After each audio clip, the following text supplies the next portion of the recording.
Boa noite a todos, boa noite a todas. Que as bênçãos de Jesus nos iluminem sempre. Olha, eu estou vendo aí, eu estou vendo já os irmãos e as irmãs chegando, graças a Deus. Betânia Barros, boa noite, Betânia. Aí eu vou, à medida que vocês forem entrando, a gente vai conversando, vai interagindo. Luiz Cláudio, boa noite, Luiz Cláudio, como é que você está, meu irmão? E nós vamos conversando muito. Claudeci, como é que tá o vídeo, o áudio, tá tudo bem? Hoje eu mudei aqui o enquadramento do celular para ampliar mais a imagem. Eu acho que ficou legal. Madison Gomes, boa noite, Madison. E aí é uma felicidade muito grande estar com vocês. Valeu, Claudeci, obrigado pelo feedback. É uma felicidade muito grande estar com vocês. Nós estamos chegando em um momento da nossa pandemia, né? Em que, obrigado, Luiz Cláudio, Mary Souza, Inês Cristo, sejam bem-vindos e bem-vindas. Estamos chegando a um momento nas nossas vidas, né? Nas nossas vidas, em que nós estamos realmente aprendendo muito e reaprendendo a aprender. Quando nós escolhemos esse tema, reaprendendo a orar, o objetivo foi justamente esse, porque não há nada que você saiba tanto que nós não podemos acrescentar alguma coisa em aprendizagem. Eu sempre estou aprendendo, nós estamos sempre aprendendo, nós temos muito que aprender. E a mensagem do Evangelho, da reencarnação, a mensagem da imortalidade da alma nos traz sempre essas conclusões de aprendizagem. Um dia eu conversava com um amigo, eu estou falando assim, fazendo essa abertura, enquanto vocês vão chegando e nós possamos realmente iniciar o nosso trabalho.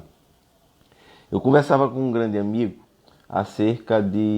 nós falávamos acerca do Evangelho. E ele disse assim: Josué, é possível alguém compreender a natureza de Jesus? Boa noite, Inês. Muito boa noite, muito obrigado. E é possível alguém compreender a natureza íntima de Jesus? E a gente conversando, eu falava assim, eu disse, olha, isso é tão possível quanto ensinar uma barata a física, a química, a matemática, a biologia e a nona sinfonia de Beethoven, a barata. Por quê? Porque Jesus é um espírito de mundos, né? Um espírito que veio de mundos que nem existem mais, mundos físicos que nem existem mais. E por que não existem mais? Porque Jesus é um espírito que não nasceu privilegiado por Deus. Deus não criou privilégios. Todos os espíritos foram criados simples, ignorantes, e foram crescendo e avançando, evoluindo, através do processo da evolução.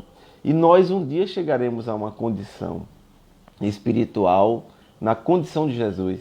Um dia todos nós seremos anjos, nos diz a música. E Josué, isso vai acontecer quando? Daqui a milhões, bilhões de anos. Olha, eu vou só falar uma coisa para você. Quando eu e você, nós éramos simples amebas, Jesus já era Jesus. Jesus é um espírito que está milhões ou bilhões de anos à nossa frente. Nós não podemos prever. Jesus faz parte dessa comunidade de espíritos que Emmanuel vai falar no livro A Caminho da Luz, espíritos puros, e ele nos fala que na condução dos destinos do nosso planeta existe uma comunidade de espíritos puros e eleitos pelo Senhor Universal. Por eleitos aqui você não crê que são eleitos, escolhidos, porque são escolhidos sem critérios. Eleitos porque foram escolhidos para eles estarem à frente do nosso planeta, do nosso orbe, em todo o universo. Existem espíritos iluminados. Boa noite, Mário, como é que está, meu irmão? Existem espíritos da condição de Jesus, ou espíritos acima de Jesus. E até o Chico, quando foi feita essa pergunta para ele, existem espíritos acima da condição do Cristo? E o Emmanuel respondeu para o Chico que Jesus é o Cristo do nosso planeta. A simbologia vocês vão entender daqui a pouco, porque nós vamos entrar no nosso tema da prece. Jesus é o espírito mais evoluído que já pisou nesse planeta. Nenhum espírito nesse planeta que você possa ter visto ou ouvido falar, ele teve as condições espirituais de Jesus, ou maior do que Jesus. Jesus é o espírito mais iluminado que já aportou aqui nesse planeta. Boa noite, Raimunda. Boa noite, Lenice. Pode ser que escape alguém aqui, viu? Quando eu estiver falando no boa noite, porque às vezes vai entrando muito rápido, aí eu não consigo ler tudo ao mesmo tempo que eu falo. Mas eu queria abrir aqui para vocês para perguntas, tá bom?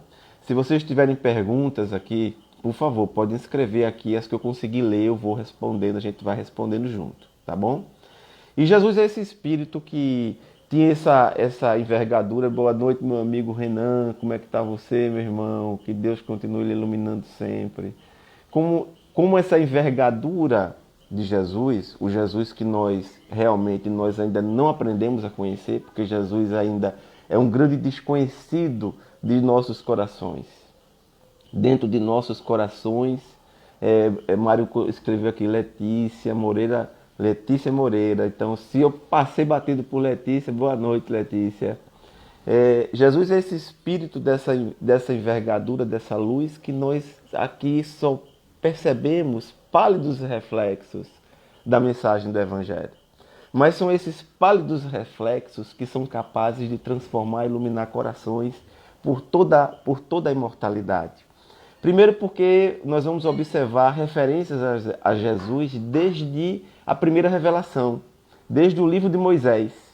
Quando você vai observar Moisés se referindo a Jesus ele não se refere a Jesus, mas você vai entender como ele se refere a Jesus, ele se refere a esses Cristos planetários, que Emmanuel fala no livro A Caminho da Luz, como Elohim. Porque o sufixo in, o ieme, o Elohim, é Deus no plural. Então, os hebreus, eles sempre foram conhecidos por serem adeptos do monoteísmo. E nunca foram politeístas. Então, quando Moisés se referia a Deus como Elohim, e às vezes ele falava Elohim, porque Elohim tem esse significado Deus no plural, você vai perceber lá no livro de Gênesis, quando ele diz assim, seja feito o homem a nossa imagem e semelhança. Boa noite, Benê Reis. Boa noite. Seja feito o homem a nossa imagem e semelhança. Então, está lá no livro de Gênesis de Moisés, a nossa imagem, a nossa quem? A nossa, esses espíritos crísticos que Emmanuel cita no livro A Caminho da Luz. E Emmanuel nos diz que eles se reuniram apenas 2 vezes. Essa obra, A Caminho da Luz, é um livro de 1939. Em 1938, Chico concluiu a psicografia de A Caminho da Luz. Boa noite, Teca. Muito boa noite. E Chico concluiu A Caminho da Luz em 1938. Emmanuel fez o prefácio. E em 1939, a Federação Espírita lança A Caminho da Luz. Então, até 1939, esses espíritos só haviam se reunidos próximos ao nosso planeta 2 vezes para decidir questões fundamentais para o andamento do orbe. E em uma delas, Emmanuel fala, foi para decidir a vinda de um deles ao nosso planeta, que foi Jesus. Nós o conhecemos por Jesus. Então Jesus encarna entre nós, ele não reencarna, reencarna quem volta. Ele encarna, é a primeira vez que ele se faz carne, que ele vem até nós, né? E esse Espírito vem até nós para trazer profundas modificações, transformar o nosso planeta. E nós vamos percebendo, à medida que nós vamos estudando o Evangelho, como esse Evangelho é fundamental para todos nós, principalmente nesse momento que nós estamos vivendo, momentos com tanta angústia, com tanta depressão, síndrome do pânico, ansiedade. Nós temos conversado com irmãos e irmãs que têm passado por todo esse processo. São irmãos e irmãs que passam por dificuldades de aceitação, de compreensão. Porque, olha, se é muito difícil quando as pessoas não lhe compreendem, quando você não se sente aceito entre as pessoas, mais complicado é quando você não se compreende, é quando você não se aceita, é quando você não se entende que você é o produto, é um trabalho da natureza e você foi feito da forma que precisava ser feito. Nós estamos aqui reencarnados para corrigir nossas falhas, nossas imperfeições. O nosso sustentáculo nesses momentos de dificuldade é o Evangelho. Sem o Evangelho nós não podemos fazer nada. Eu quero dizer uma coisa aqui para vocês, que nossas vidas estão nas mãos da vida. Nós não estamos aqui jogados de qualquer forma. O Evangelho é a referência à prece. É que verdadeiramente trabalha esse canal em nossas vidas. Boa noite, George. Que saudade de vocês, viu, gente? Mas eu tenho certeza que brevemente a gente vai se reencontrar assim. E aí o que é que acontece? Nós temos conversado com irmãos e irmãs que têm perdido o emprego, que têm perdido seus trabalhos, seus comércios. E eu sempre falo para eles o seguinte, e para elas, olha, aproveite o momento do sono. Aproveite muito. Como é que você aproveita? Você aproveita para, durante o dia, nos momentos que você pode, se você está no ônibus, a caminho do trabalho, de casa, de qualquer lugar, você vai orando. Você vai orando. Boa noite, Janete. Boa noite, Braga. Sejam bem-vindos. Você vai orando e pedindo inspiração do Evangelho. Quando você está próximo da noite, se você puder na sua casa, todos os dias faça um Evangelho. O Evangelho é uma leitura. Eu uso sempre aqui o Evangelho segundo o Espiritismo, que é o Evangelho interpretado à luz da doutrina espírita, e uma obra de Emmanuel que eu acho fundamental, Palavras de Vida Eterna, Caminho, Verdade e Vida, Pão Nosso, Vinha de Luz. Você pega uma obra dessa e você pede a Deus que lhe ilumine, aos espíritos amigos. Nós estamos cercados de espíritos que querem o nosso melhor. Nós também estamos cercados de espíritos que querem o nosso pior. E aí o que é que nós precisamos compreender? Nós em nossas casas, principalmente nesse momento de pandemia, o seu Claudivan, estava sentindo sua falta, seu Claudivan. Estava sentindo sua falta, graças a Deus chegaram. E se seu Claudivan está por aqui, Dona Ceci também, a aniversariante do mês, que as bênçãos de Jesus, do Evangelho, possam continuar iluminando por muitos anos, ainda nesta encarnação, porque ainda temos muito trabalho a fazer junto, com certeza. E aí o que é que acontece, gente? À medida que vai chegando o momento de você fazer o seu Evangelho, você vai se mergulhando na prece. Mergulhar na prece não é você se alienar dos problemas, mergulhar na prece. É você entender que tudo que acontece no dia a dia da sua vida, os problemas que você precisa resolver no trabalho, na vida pessoal, em outras questões, vão ser trabalhados e resolvidos no seu tempo, mas naquele momento você precisa mergulhar na prece. Você precisa mergulhar no Evangelho, buscar o reino dos céus e o resto vos será dado por acréscimo, nos disse Jesus. Então, com essa convicção, você vai abrir o livro e vai fazer uma leitura em voz audível. Por que em voz audível? Porque os espíritos que estão na sua casa, que querem o seu melhor, vão lhe inspirar. Aqueles que querem o seu melhor, mas eles ainda não estão em uma condição espiritual de fazer mais por você do que eles gostariam, eles vão continuar vibrando e orando com você. Aqueles que podem fazer mais, que são os espíritos encarregados de colaborar com a encarnação de cada um de nós, eles vão fazer sim.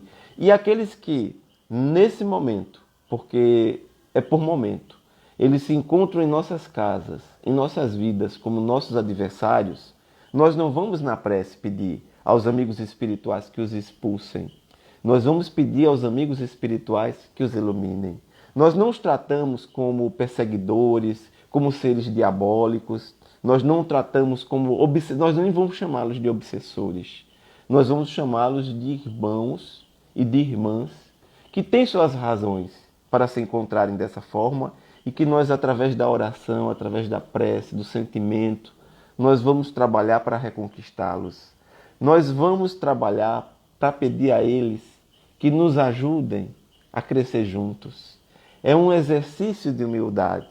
Bem-aventurados os pobres de espírito, nos disse Jesus. Pobres de espírito era uma linguagem da época que significava pobre de orgulho, pobre de egoísmo, de ganância.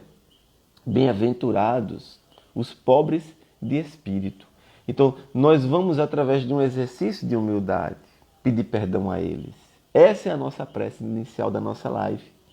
Nós vamos pedir, e eu vou pedir a cada um de vocês, que nesse momento que nós estamos aqui conversando, que vocês possam sentir conosco a presença dessa equipe espiritual, que coordena nossos trabalhos, coordena nossas tarefas e que hoje à noite está sob a responsabilidade da Associação Espírita O Caminho da Luz, em Goiânia, que é a equipe espiritual desta casa, que já se faz presente aqui na minha casa. E nós podemos sentir. Que já se faz presente na casa de cada um de vocês, que nos acompanha nessa live, que nós possamos criar essa egrégora. Que nós possamos, através desse início de mensagem, que você possa, de onde você se encontra, me acompanhar na prece. Me acompanhar na prece, que não precisa ser uma fórmula. Não precisa ser uma fórmula pré-definida. Não precisa ser um conjunto de palavras que você não conheça, não compreenda, não sinta. Ela precisa ser, sim, de sentimento de coração. O Evangelho segundo o Espiritismo, ele nos ensina algo que até eu conhecer o Evangelho eu não sabia. A fórmula nada vale, os Espíritos nos explicando. A fórmula nada vale, o pensamento é tudo.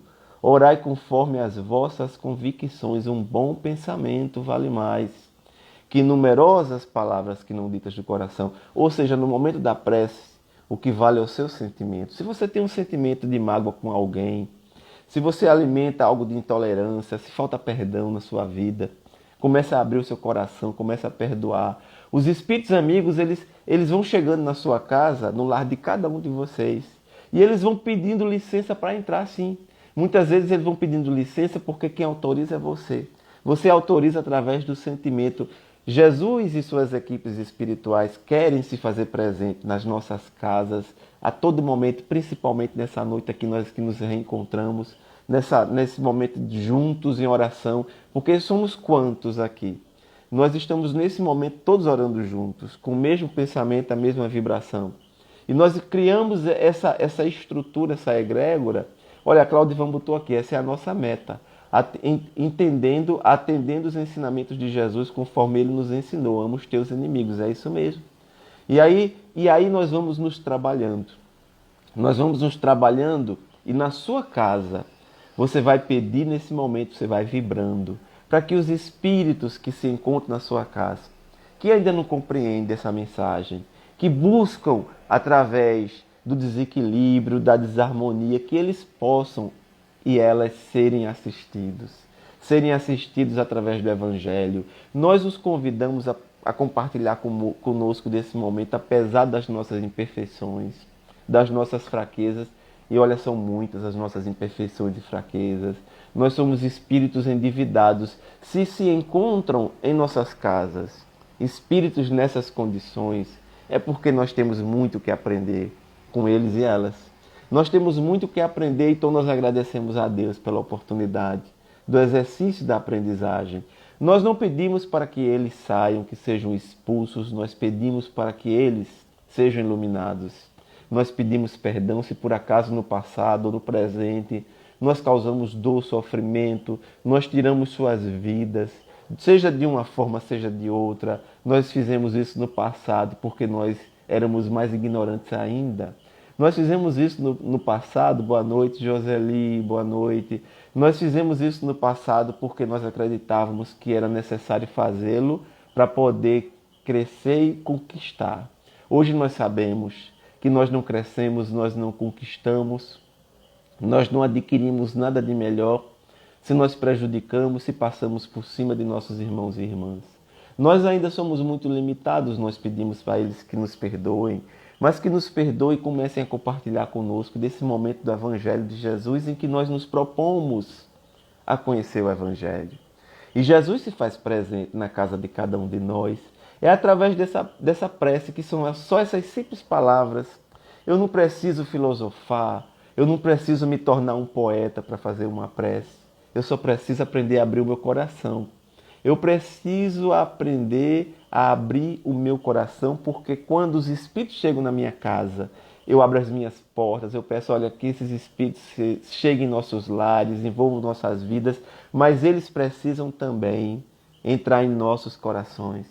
Eles precisam saber se nós estamos abrindo as portas do nosso coração, e nós só abrimos as portas do nosso coração através do perdão, através do exercício da tolerância com quem pensa diferente de mim, da tolerância com quem pensa diferente de todos nós, da tolerância da beleza das diferenças da natureza. Eu às vezes encontro espíritas que não compreenderam ainda o espiritismo. Chico Xavier, eu vou contar isso para vocês agora. Quem conta essa história é Maíse Braga, da Comunhão Espírita de Brasília. Alguém que é muito amiga, foi muito amiga do Chico, foi muito amiga do Divaldo. E tem muito conhecimento no movimento espírita no Brasil. E tem um grande trabalho prestado desde que era adolescente, nas palestras de divulgação.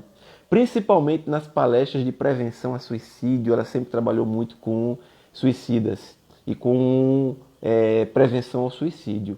E a Maíse Braga conta que certa feita ela estava ouvindo alguém falando acerca de um fato que Chico viveu. O Chico ia chegando em casa e tinha um cachorro muito brabo nas imediações. Isso foi logo quando ele chegou, eu acho que foi ainda em Pedro Leopoldo. E esse animal, quando o Chico ia chegando em casa, ele partiu para morder o Chico. Partiu para morder o Chico, ele era o terror na rua. E aí o Chico olhou para ele, eu não sei se foi em Pedro Leopoldo ou em Uberaba, me perdoe, eu não sei realmente. O Chico olhou para o animal e disse, por favor, não me morda. Eu até estou achando que foi já em Uberaba. E o Chico disse, por favor, não me morda. Se você não me morder, eu vou dar a você toda a carne que tem na minha geladeira. E aí o Chico assumiu o compromisso com o cachorro. O cachorro parou. O cachorro parou. Mário botou aqui, que conhece, que gosta muito do trabalho das palestras da Maíse Braga. E aí o cachorro parou, eu gosto também, Mário. O cachorro parou e começou a observar o Chico. E o Chico tinha aquele magnetismo espiritual das almas iluminadas. O Chico disse, olha, me acompanha até a minha casa. Abriu a porta e o cachorro entrou com ele. E ele foi direto na geladeira e foi pensando, meu Deus, eu não tenho carne suficiente para dar a ele, porque o Chico passava muita dificuldade. Era um período que o Chico passava muita necessidade mesmo. E o Chico é daqueles espíritos que reencarnou para mostrar, principalmente aos médiuns, que ele podia trabalhar no seu trabalho profissional e ele podia também trabalhar no seu trabalho espiritual. No trabalho profissional, ele tinha o direito de ser remunerado porque era um profissional não na área da mediunidade. No seu trabalho profissional como escriturário, como funcionário de comércio, de banco, de empresário, seja lá o que fosse. Mas na mediunidade, Chico seguia exatamente os ensinos de Jesus. Dai de graça o que de graça recebeste, o Chico dava de graça. O Chico ganhou 2 ou foram 3 galinhas de presente de uma pessoa que ele havia dado uma palavra, uma mensagem de consolo, de esperança. E aí ele passava necessidade em casa, morava com seu pai ainda nessa época, e o Chico pegou aquelas galinhas e deu. Ele não ficou com as galinhas. Embora passasse necessidade e precisasse da carne das galinhas, o pai ficou furioso, disse, Chico, como é que você faz um negócio desse? Você é maluco? Nós aqui passando fome, você deu as galinhas que nós ganhamos. O Chico disse, pai, eu não podia ficar com essas galinhas, porque eu recebi essas galinhas como um presente por um trabalho que não me cabe cobrar. Então o Chico doava, mesmo necessitando. Chico foi aquele médium que veio realmente para servir como referência em nossas vidas. Então ele entrou com um cachorro. Chegou com um cachorro, olhou a geladeira, ele disse, meu Deus, não vou ter quase carne nenhuma para dar a ele. Como é que eu vou fazer? Para surpresa do Chico, quando ele abre a geladeira, tinha quase 10 quilos de carne. Havia, naquele dia, o açougueiro, que ele não dava carne porque o Chico não recebia, se fosse para ele, Chico comprava. Então o açougueiro, ele chamava a irmã do Chico e fazia um preço melhor. Dizia, olha, tem um desconto para você, uma promoção. Então ela comprava e naquele dia a promoção foi boa, comprou 10 quilos aproximadamente, botou na geladeira. E aí quando o Chico abre a geladeira, se depara com quase 10 quilos de carne. Então ele tinha se comprometido a dar os 10 quilos de carne para o cachorro. Sabe o que foi que o Chico fez? O Chico pegou os 10 quilos de carne e realmente deu ao cachorro. E o cachorro começou a comer a carne, comeu a carne, comeu a carne, comeu a carne, comeu a carne, comeu praticamente toda a carne. E aí no dia seguinte, a irmã do Chico, quando viu a geladeira sem carne, ela ficou indignada. Chico, nós fomos roubados.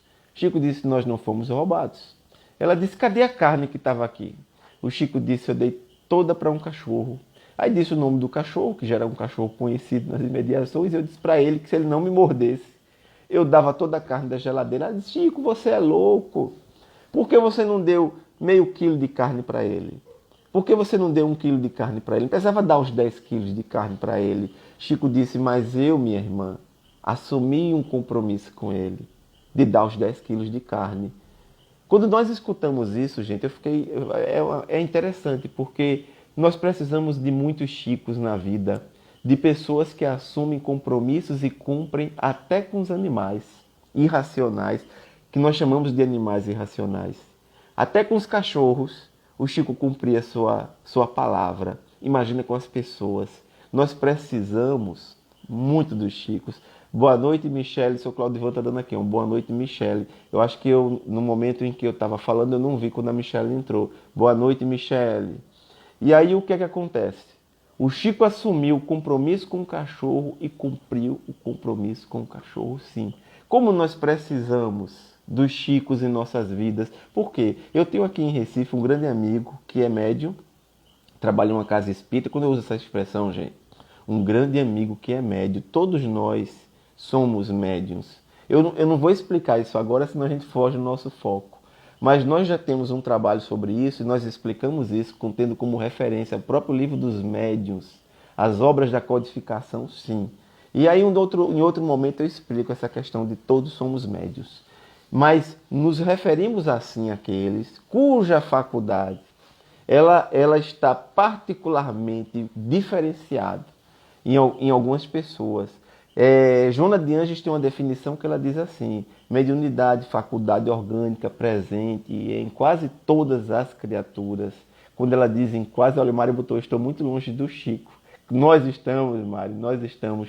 Quando ela dá essa explicação, é porque ela diferencia aquele que tem aquilo que nós chamamos de mediunidade, ou as pessoas chamam na maioria das vezes de mediunidade ostensiva. Nós não vamos explicar isso agora para não perder o foco do nosso tema, tá bom? Esse amigo meu, ele é dirigente de uma casa espírita, aqui na região metropolitana, e ele faz parte do trabalho de desobsessão na casa espírita. Então um dia ele falou que foi ao centro da cidade. Chegando no centro da cidade, ele estava sem dinheiro para pagar o flanelinha que ficou olhando o carro dele. Quando ele desceu do carro, ele disse, olha o meu carro, que quando eu voltar eu te dou alguma coisa. E aí o flanelinha ficou olhando. Ele não era obrigado a pagar, era um final de semana, não tinha nem zona azul no dia que ele foi para a cidade, mas o flanelinha ficou olhando, ele tinha dito que ia dar. E quando ele voltou, o flanelinha, para surpresa dele, às vezes anda sem dinheiro, ele pegou, só tinha cartão. Só tinha cartão Boa Noite da Alcira. Só tinha cartão na carteira. E no momento em que ele pegou a carteira, não tinha dinheiro, o flanelinha não aceitava cartão. Pelo menos ainda não. E aí o que é que acontece? Ele disse para ele, olha, eu estou sem dinheiro aqui, mas se você acredita em mim, eu vou pegar uma camisa minha que eu tenho na minha casa, a minha melhor camisa, e na próxima semana eu trago para você, tá certo? O flanelinha ficou parado olhando para ele, provavelmente pensando o seguinte, esse aí é mais um que está me enganando, mas tudo bem, vou fazer o quê? Então ele entrou no carro, saiu e foi para casa. Os dias passaram, a semana passou, e ele não lembrava da promessa que ele havia assumido com o flanelinha. Depois de pouco mais de 20, 30 dias, um dia ele foi abrir o guarda-roupa dele para se vestir para ir a algum lugar. E lá estava a camisa, aquela camisa maravilhosa que ele havia se comprometido a dar ao flanelinha. Ele não era obrigado a se comprometer, mas ele se comprometeu. Na hora que ele abre o guarda-roupa, que está aquela camisa que ele havia dito que ia levar para o flanelinha, ele lembra. Quando ele lembra, ele disse, mas já passou, eu já esqueci, ele já esqueceu também, outro dia eu vou lá e dou algum dinheiro para ele. Quando ele disse isso, surgiu um espírito diante dele e disse para ele, eu sabia que você não me enganava. Você é daqueles que são muito bons em falar, mas você não sabe fazer. Você é daqueles que sabe enganar muito bem, porque você já fez muito isso no passado. Hoje, apesar do trabalho que você desenvolve, você continua enganando e mentindo, mas não para nós. O apóstolo Paulo tem uma passagem que ele diz assim, nós estamos envolvidos por uma nuvem de testemunhas. Essa nuvem de testemunhas são os espíritos que nos acompanham, que nos conhecem melhor do que nós mesmos. Ele disse que Josué devia ser um obsessor, a expressão que ele usou. Eu até disse para ele, deve ser um grande amigo teu, espiritual. Porque ele disse para mim, não, porque ele veio me cobrar. Claro, você teve essa oportunidade. E quantos não têm essa oportunidade? Ele disse, eu fiquei tão inquieto. Naquele dia que eu peguei aquela camisa e me dirigi imediatamente para o centro da cidade. para encontrar o flanelinha e dar para ele. E aí naquela hora ele disse que até pensou em pegar uma camisa menos que aquela, mas não havia sido esse o compromisso, havia sido o compromisso de dar a melhor camisa. Ele partiu imediatamente para o centro da cidade para dar a melhor camisa, mas ele não encontrou o flanelinha, ele não estava lá. Havia passado mais de um mês, e aí o que foi que ele fez? Ele começou a ir lá todos os dias. Todos os dias ele começou a ir naquele mesmo local, procurou saber junto a outros flanelinhas, descreveu como ele era, até que depois de mais 15, 20 dias ainda à frente, ele encontrou o flanelinha. E aí ele disse: você está lembrado de mim? O flanelinha disse: estou não, senhor. Já são tantas pessoas. Ele disse: eu prometi a você a minha melhor camisa, e está aqui a minha melhor camisa. Boa noite, Isabel. Boa noite, Marineide. Está aqui a minha melhor camisa para você. Ainda deu mais R$10 ao flanelinha. Ele disse: Josué, você não sabe como eu me senti aliviado. Porque nós, às vezes, nós não percebemos, nós precisamos aprender a assumir compromissos diante da vida, diante de Deus. Reencarnamos com esses compromissos de trabalhar a serviço do Evangelho, principalmente porque provavelmente no passado nós não servimos a Jesus, nós nos servimos de Jesus. Existe uma diferença muito grande entre servir a Jesus e se servir de Jesus. Nós vivemos hoje momentos muito complexos. Nós vivemos momentos muito difíceis. Nós sempre vivemos momentos assim. Hoje nós estamos diante de um momento em que nós percebemos que tem aumentado, por uma série de circunstâncias que nós não vamos aqui detalhar, tem aumentado a fome, tem aumentado princípios de intolerância entre nós. E nós não aprendemos ainda a nos respeitar. A respeitar o posicionamento do irmão, da irmã, que pensam diferente de nós, faz parte do processo de amadurecimento espiritual. Que nós possamos aprender a conviver com as diferenças. Nós não reencarnamos aqui no Brasil à toa. O Chico, ele nos explicava por que do Brasil coração do mundo, pátria do Evangelho. É Brasil coração do mundo porque aqui nós recebemos, o país recebeu os espíritos mais difíceis. E olha, o brasileiro ele é muito receptivo. Quando chega alguém de fora, seja quem for, em geral, o brasileiro é muito receptivo. Quando você estudava, você recebia muito bem, geralmente, as pessoas que chegavam de outras escolas, de outros colégios. É da natureza do brasileiro, eu não estou aqui generalizando, não são todos, mas na maioria nós somos muito receptivos. É assim nos preparamos antes da reencarnação. Por isso que o Chico disse: o Brasil é coração do mundo, porque os espíritos que ninguém queria, de tão difíceis que eram, eles foram convidados por Ismael para reencarnar nesse país, para trabalhar a serviço do Evangelho, para se redimir. Jesus é o Redentor das vidas de todos nós. Então nós reencarnamos nesse planeta para trabalhar dentro desse processo de redenção. É essa a nossa tarefa da reencarnação. Por isso é coração do mundo. O coração do mundo, Chico faz uma referência, é feito coração de mãe. Coração de mãe não fecha as portas. Coração de mãe não fecha a porta para filho, para filha. Olha, matou, roubou, atropelou, fez isso. Mas o coração da mãe, a mãe sabe que o filho errou.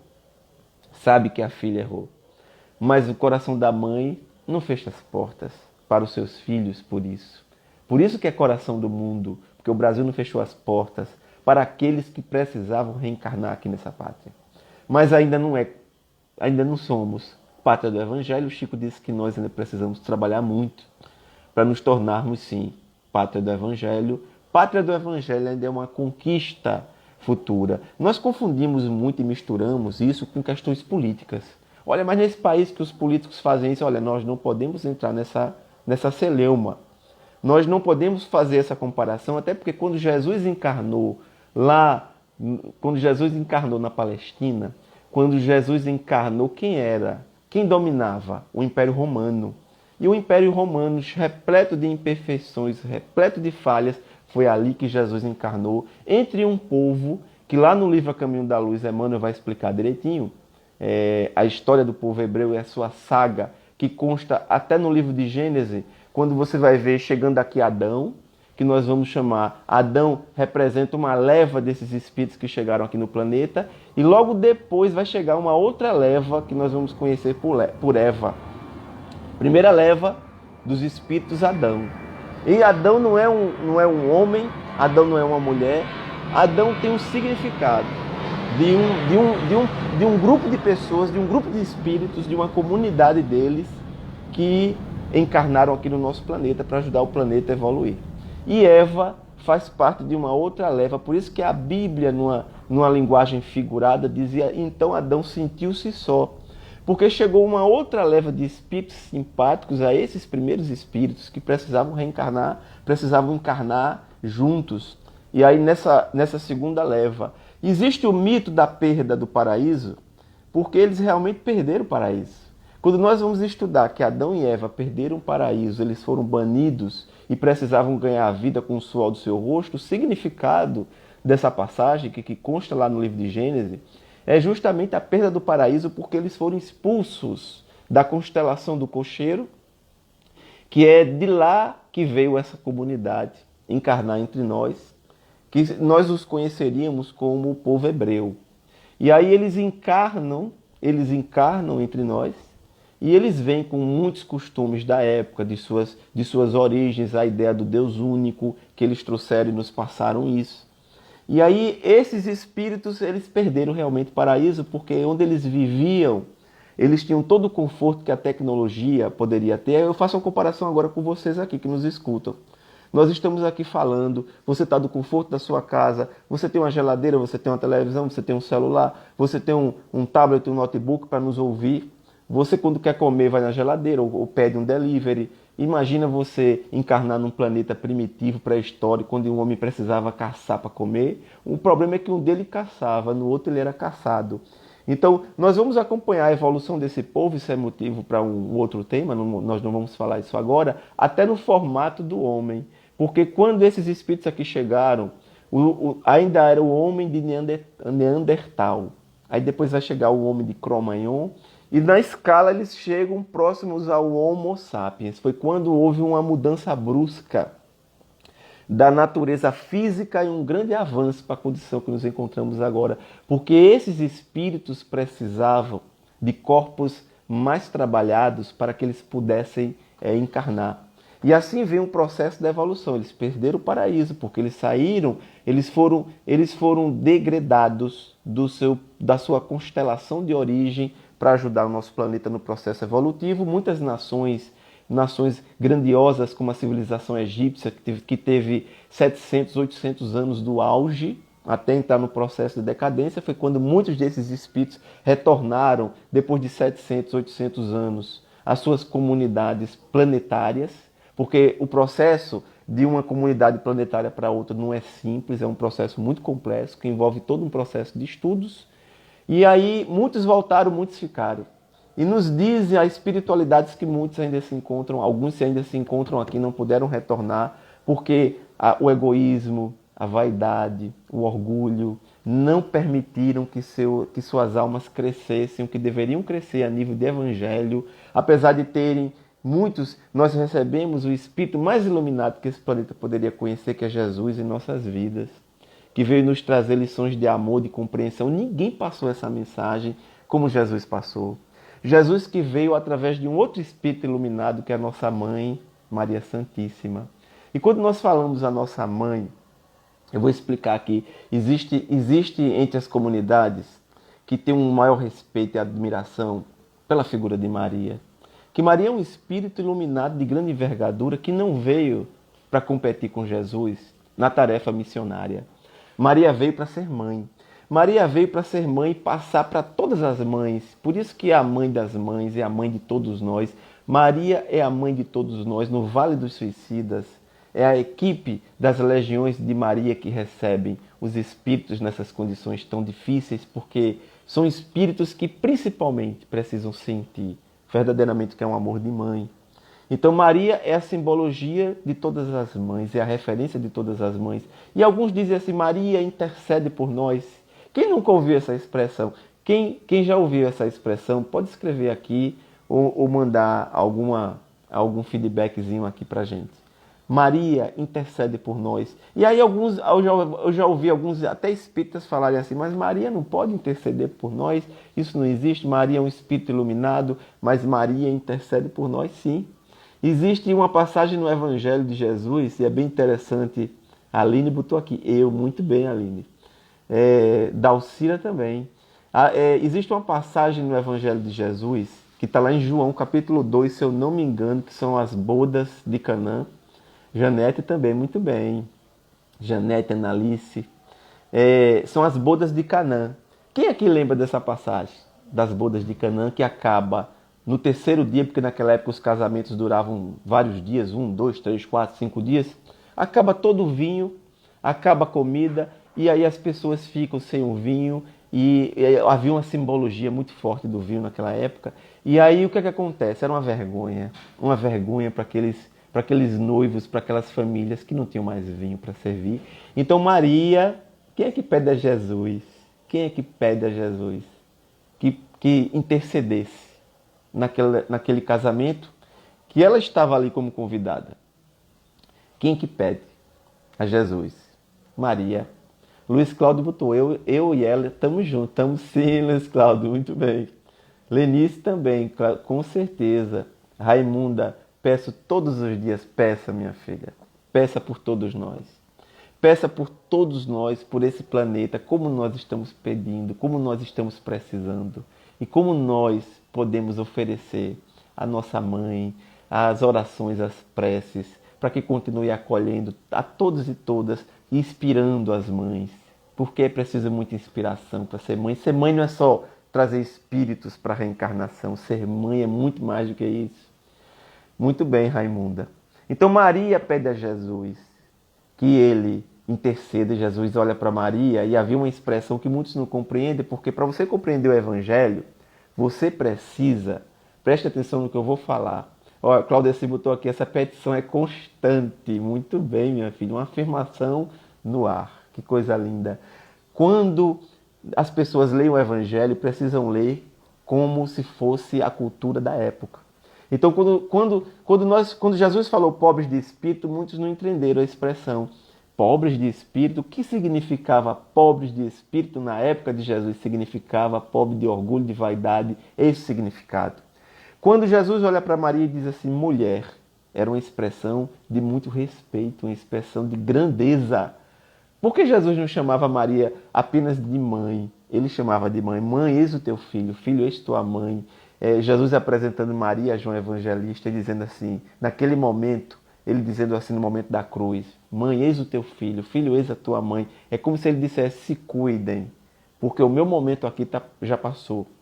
Se cuidem. Jesus está colocando sua mãe com tanta importância que tinha para ele nas mãos de João, João nas mãos de Maria, nossa mãe. E conta-nos Paulo, no livro Paulo e Estevão, que todos os apóstolos chamavam Maria de mãe. Eles passaram a chamá-la de mãe. E aí é muito bonito. Quem leu Paulo e Estevão sabe o que eu estou falando. Quem não leu, por favor, leia. Então, quando Maria pede a Jesus que possa interceder naquele casamento, ele diz, mulher, não sabes que o meu momento ainda não chegou? É como se ele dissesse, a minha missão ainda não começou. Mas ela estava pedindo. E aí Jesus transforma água em vinho, e vinho de melhor qualidade. E aí vocês vão percebendo que ele só fez isso a pedido da mãe. Então Maria intercede por nós ou não intercede? Maria intercede, claro que intercede. É um espírito iluminado que veio trazer o significado de mãe para as vidas de todos nós.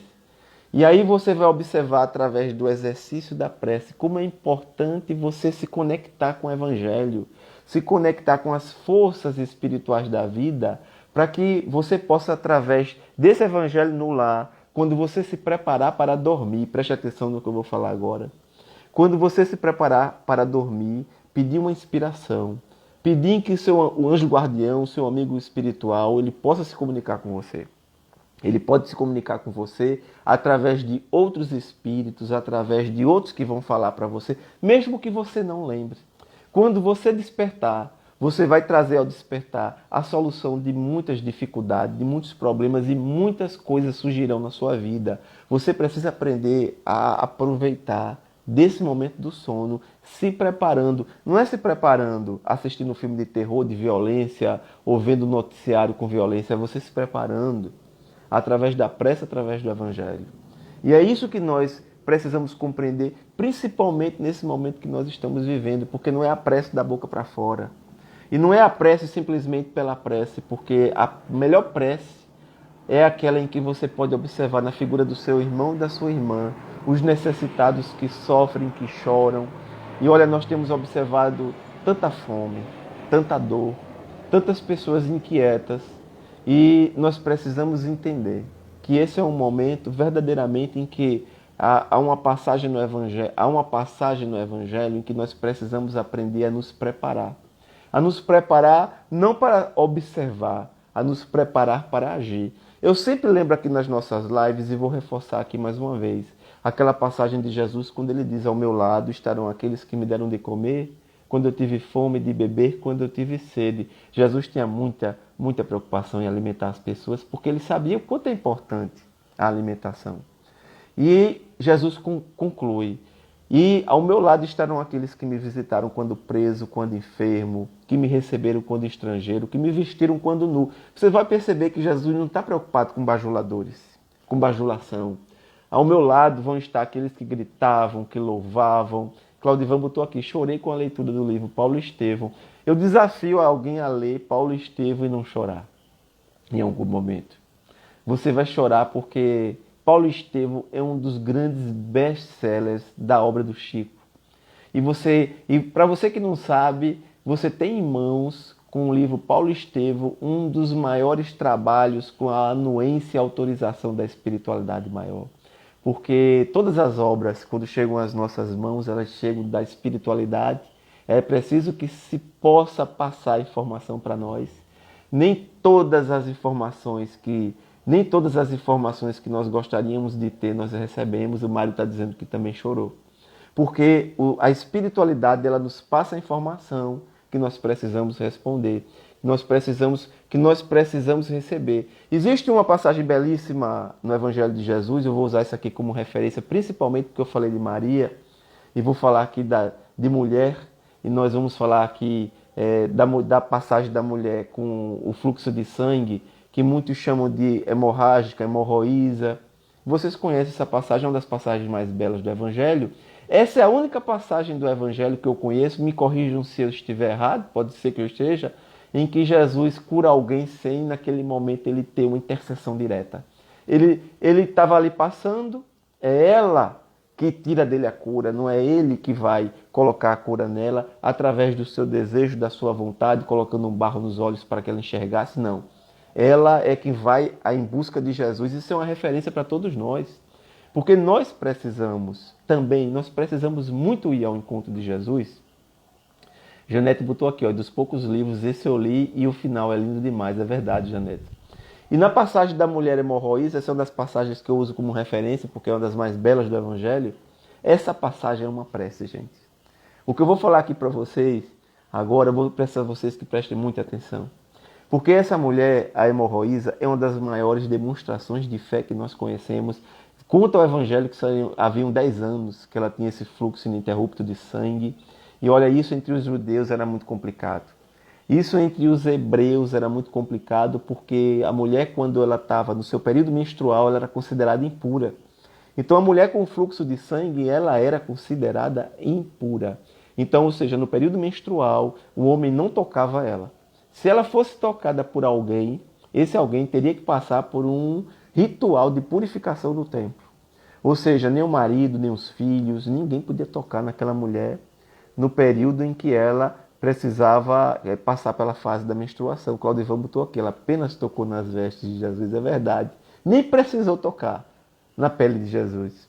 E essa mulher hemorroísa, ela estava nesse processo há 10 anos, sofrendo, não tocava ninguém queria ser tocado com ela. Eu fico imaginando, porque às vezes, gente, eu sei que às vezes você pode viver um problema, uma dificuldade na sua vida.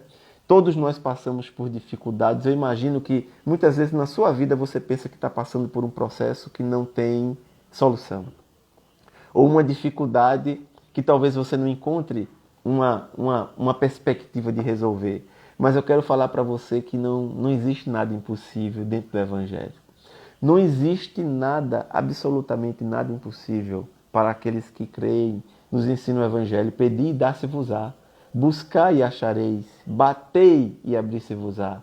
Pois todo aquele que pede recebe, quem busca acha, e a quem bate abrir-se-á. São 3 etapas. Pedi, recebereis, batei, ou seja, você já tem que bater. Você não só pode pedir, você agora vai bater. Batei e abrir-se-vos-á. Pois todo aquele que pede recebe, quem busca acha, e a quem bate abrir-se-á.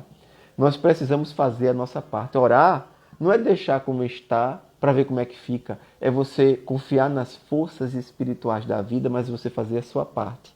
Aquela mulher sofria 10 anos, ninguém havia curado ela daquele problema. Provavelmente ela não tinha ninguém mais com ela. E aí o que é que acontece então? Conta-nos os evangelhos que ela ficou ouvindo, escutou que um galileu ia passando por ali, e por onde ele passava ele curava, ele iluminava. E olha, eu vou dizer uma coisa aqui para vocês, é difícil para ela acreditar naquele momento, porque não tinha Facebook, não tinha Instagram, não tinha lives, não tinha internet, não se ouvia falar de Jesus como nós ouvimos no momento de hoje. Ela ouviu falar e ela foi atrás.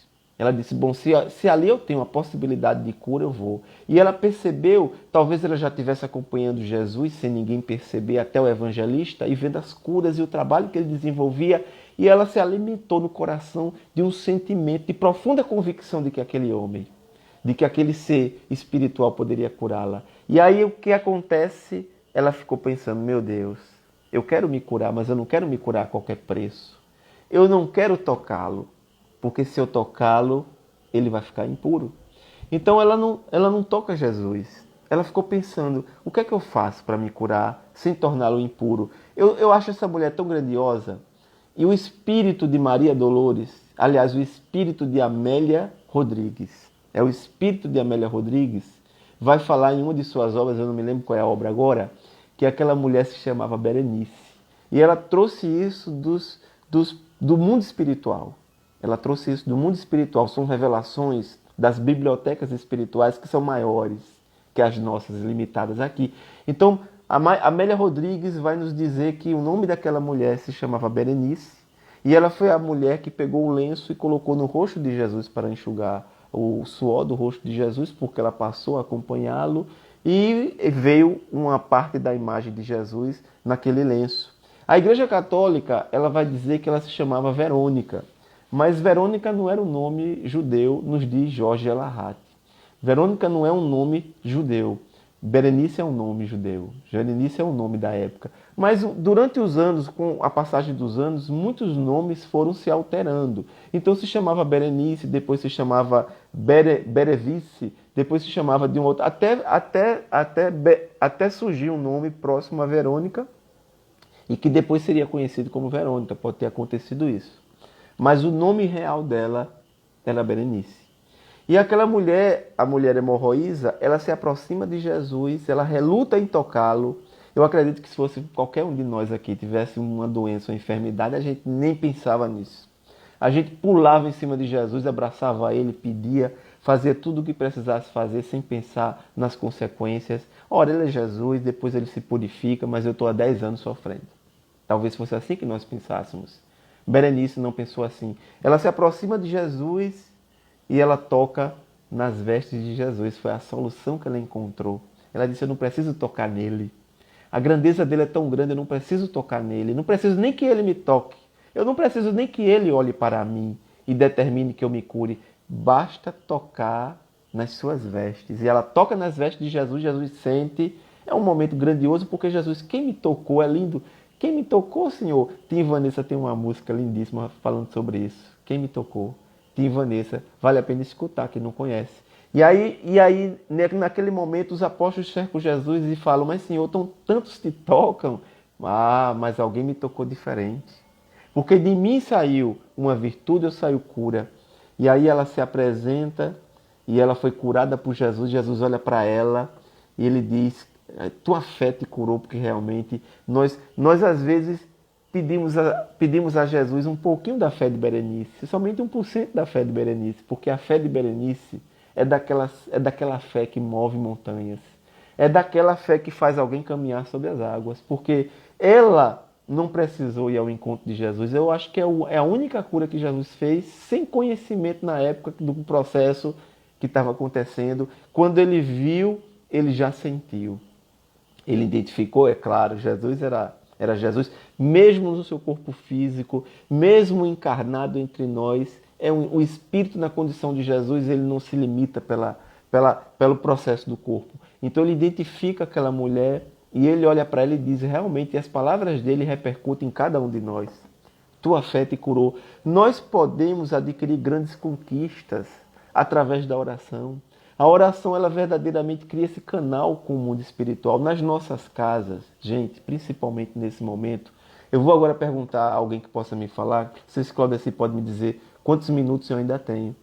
Porque eu achei que quando eu envergasse o celular ia aparecer o relógio, não apareceu. Então, eu queria que vocês fossem me alertando do tempo, tá bom? Se alguém puder me dar aqui quantos minutos eu ainda tenho, eu agradeço. Vejam só, nesse momento que você está na sua casa, ou no seu trabalho, onde quer que você esteja, eu gostaria que você mentalizasse e compreendesse a dimensão e a grandeza do Evangelho. O planejamento desse Evangelho para chegar até nós. O planejamento do Consolador prometido desde a chegada de Moisés. Esse Consolador estava planejado antes da chegada de Moisés. Quando Allan Kardec, era Allan Kardec, porque na encarnação em que ele, 13 minutos, meu Deus, não vai dar para explicar o que eu queria explicar agora. Quando Allan Kardec usou o pseudônimo, ele era Hippolyte Léon Denisard Rivaio, mas quando ele foi Allan Kardec lá nas Gálias, na próxima França e a Itália, naquelas Gálias que Júlio César haveria de dominar com o Império Romano, perseguindo os druidas, e isso aí eu não vou poder explicar porque eu só tenho 3 minutos, antes daquele processo, antes de Jesus encarnar entre nós, já havia o planejamento da chegada do Consolador prometido com a futura reencarnação do mestre Lyonês, que nos traria, através das obras da codificação, que nós espíritas ainda desconhecemos tanto. Mas que nesse momento, pelos poucos minutos que eu tenho, eu gostaria que você agora mentalizasse comigo, porque nós vamos fazer a finalização do nosso trabalho com a nossa prece. A nossa prece não vai ser uma prece como talvez muitos pensassem. Aquela prece belíssima, que eu gosto também, eu acho muito lindo. Aqueles que sabem formular essas preces, que nos inspiram, que continuem formulando. Mas nós vamos fazer agora a prece da simplicidade. Aquela prece em que às vezes poucas palavras ou quase nenhuma das palavras. Aquela prece da música Romaria. Vocês sabem da prece da música Romaria? Porque ele diz assim, se eu não me engano na música ele diz assim, é de sonho e de pó, o caminho de um só, feito eu perdido em pensamentos, sob o meu cavalo. Então, em algum momento da música ele diz assim, como eu não sei orar, eu só tenho o meu olhar. Então, na prece, na música do poeta, em que ele, de forma inspirada, né, ele diz assim, sou caipira, pirapora, Nossa Senhora de Aparecida. E aí ele fala do seu olhar, porque ele não sabia orar. Ele diz, olha, eu não sei falar, eu sou analfabeto, eu não sei falar, eu não sei o que dizer, mas eu trouxe aqui o meu olhar. O nosso olhar, o seu olhar, nossos olhares são as janelas da alma, elas revelam quem nós somos. No momento da nossa prece, nós vamos pedir o perdão. Pedir o perdão porque perdoar não é fácil, mas perdoar é fundamental. Perdoar a nós mesmos, perdoar nossos irmãos e irmãs. Tem uma música de um cantor evangélico que para mim simboliza toda uma prece. Ele chama-se, eu não sei se o nome da música é Perdão, mas é de um cantor chamado Sérgio Lopes.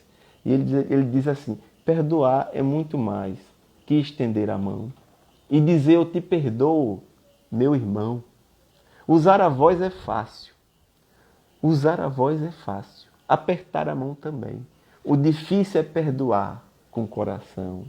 Mas quando o coração perdoa, é fácil compreender. Porque o coração é reflexo do olhar. Perdão que sai do coração é joia rara de encontrar. E está na sinceridade de um olhar. É na sinceridade desse olhar que sai do coração que nós vamos pedir a Jesus que abençoe as nossas casas, os nossos lares, as nossas vidas, o nosso país, o nosso planeta, os nossos governantes, os nossos irmãos e nossas irmãs, a todos e todas responsáveis pela condução das vidas nos países, nos estados, nos municípios, nos planetas. Nós vamos pedir a Jesus que ilumine nossas casas, que abençoe nossas vidas e nossos irmãos e irmãs presentes em nossas casas, que nos acompanham, sejam para nos amar, sejam para nos prejudicar, porque são eles também e elas, nossos irmãos e irmãs, que um dia serão muito queridos em nossas vidas, que haverão de reencarnar entre nós tantas vezes sejam necessárias para que possamos nos reconciliar, nesse momento e agradecer a todos que fazem, a Associação Espírita O Caminho da Luz, a todos que se encontram conosco de outras casas espíritas ou de igrejas, ou de templos, ou sem nenhuma religião. Nós não nos inquietemos com isso, nós possamos agradecer a Jesus pela oportunidade da reencarnação de nos encontrarmos aqui e agradecer a todos vocês pela oportunidade de compartilhar conosco, com tantas mensagens que eu recebi aqui, isso é lindo, isso é maravilhoso, isso não tem preço, isso é nossas vidas, que possamos aproveitar cada momento, agradecer a Jesus e agradecer a todos vocês que se encontram aqui nesse momento e aos espíritos que se encontram em nossas casas, sejam eles quem sejam. Que Deus possa continuar abençoando sempre a todos nós, muita paz, que assim seja. E um agradecimento especial, viu, a seu Claudivan e a dona Ceci, em nome de todos que nos acompanham nesse momento, muita paz para todos e todas.